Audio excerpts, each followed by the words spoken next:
The story of Paul McAfee begins with a phone call he made to MTC in 2017.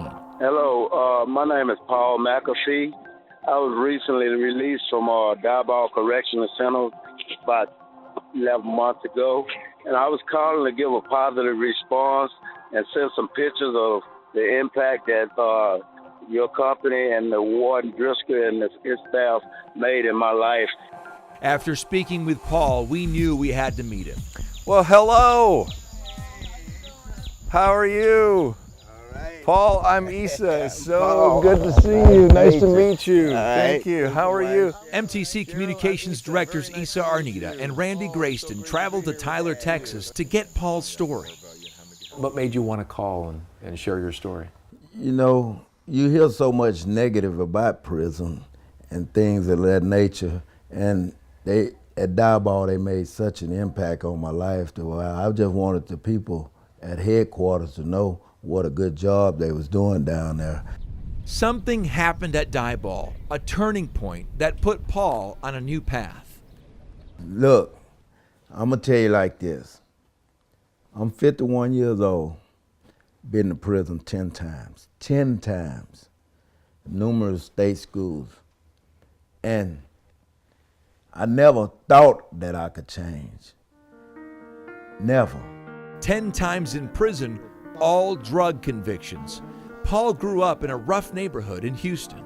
That was the average thing to do. Most kids, when they come up, they're gonna start selling drugs or using drugs. I fell victim to selling drugs, then started using drugs. I got caught up in a revolving door. A revolving door that lasted 26 years until he was transferred to MTC's Diboll Correctional Center, where he immersed himself in programs and connected with caring staff. Everything I learned there, I implemented in my life today of doing things moving forward. That's being prompt to work, getting along with my coworkers, getting along with my family. Paul was released from the Diboll facility in December 2015. He immediately enrolled in seminary school at the Calvary Institute. It was there that he met the new love of his life, Sharon. And we got married, and it's the best thing that happened to me. Sharon recalls why she fell in love with Paul. I had a sense of peace when I met him. He was very kind, very understandable. Good looking. I was having some problems at work, you know, and he would always say, give it to God. And that what drove me to him. Remember, stick to the plan. All right, we got a budget to stick to. And he didn't lie to me about his situation. He told me everything up front, and I love that. I didn't have to find out later on from somebody else. Paul says faith and family keep him rooted. He ain't gonna bite your hand. That's good. He ain't gonna bite your hand. He just slobber on it. Paul and Sharon have 17 grandchildren. We got Dallas, Austin, Gabby, Nala, Devin, Raya.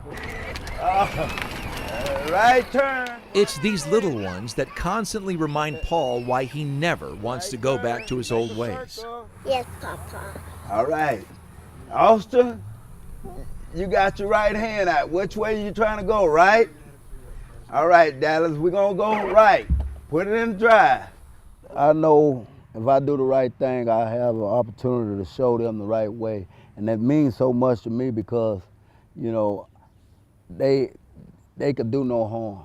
They could do no harm, and they gentle, and they're so innocent. My thing is, they're my grandkids. I want to protect them, all 17 of them. Paul has had a lot of support, not only from his family, but from his employer as well. Paul is a blessing to our company. Felicia Lakey, owner of Lakey Inc., a construction company in Texas, hired Paul soon after his release. Everyone deserves a second chance. Paul is extremely grateful to Felicia and her family. He admits his first few weeks were a little challenging because he had never worked in construction before. She had me going to work in knee pads, back brace, looked like I was going to a football game, and they were laughing at me. But after a little time on the job and a lot of hard work, Paul became valuable to his employer. Load up the truck, get ready for work. He's a wonderful employee. I know that if I need something, anytime, I can call or text Paul for anything. I got a tremendous job. People are very understanding. It makes me feel good to know that I could give someone an opportunity, you know, at a better life, you know, than what he had before. Paul says a solid family and friends are key to his success. Good girl. I surround myself with people that want to see me do good and going to motivate me to do good. If I go out on the streets and the corners, yeah, quite naturally, the destination is jail. In fact, he says he had to part ways with old acquaintances and even family who were headed down the wrong path. When I accepted Christ in my life, I had to let go. It's a lot of people and places that I don't even frequent or talk to because they're going in a different direction than I plan on going. You know, family members you have to cut off, friends that you've been knowing a long time, because they don't want what I want. Paul wants to succeed. His family and friends want him to succeed. We asked him if he ever thought he would reoffend and wind up back in prison. You could feel the emotion in his response.